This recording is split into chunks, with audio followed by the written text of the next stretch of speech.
In today's video, I'm going to teach you how to use Koyfin Estimates. If you want a clear view of what analysts expect from a company, Koyfin's analyst estimates make it straightforward. I'll show you how to get to the right page, what the numbers mean, and how to tailor the view so it answers the questions you care about. Start by opening Koyfin and using the search bar to look up a ticker symbol like AAPL.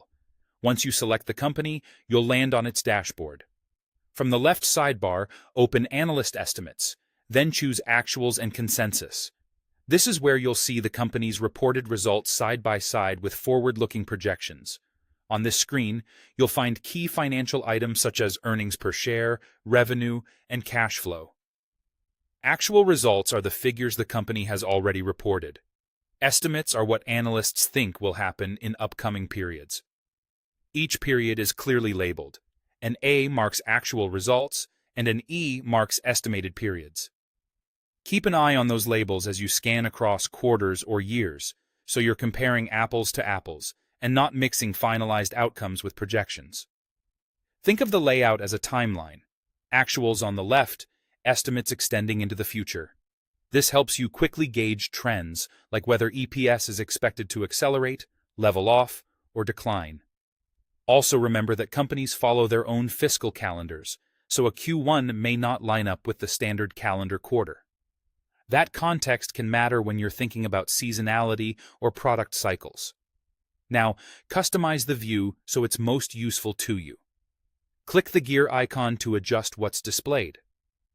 Turning on the number of analysts shows how many contributors make up the consensus. More contributors typically means a sturdier read on expectations. Add the high and low estimates to see the spread around the consensus.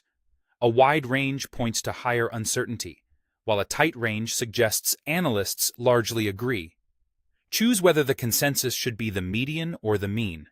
The median is great for minimizing the impact of outliers, while the mean reflects the average if you want every estimate to count proportionally. Finally, decide whether to view periods on an annual or quarterly basis.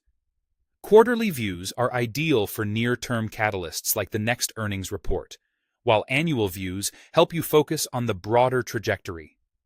When you switch frequencies, totals and averages adjust accordingly so you can compare like for like. As you revisit this page, watch how estimates evolve over time. Revisions can signal changing expectations and help you stay ahead of potential surprises. And that's it.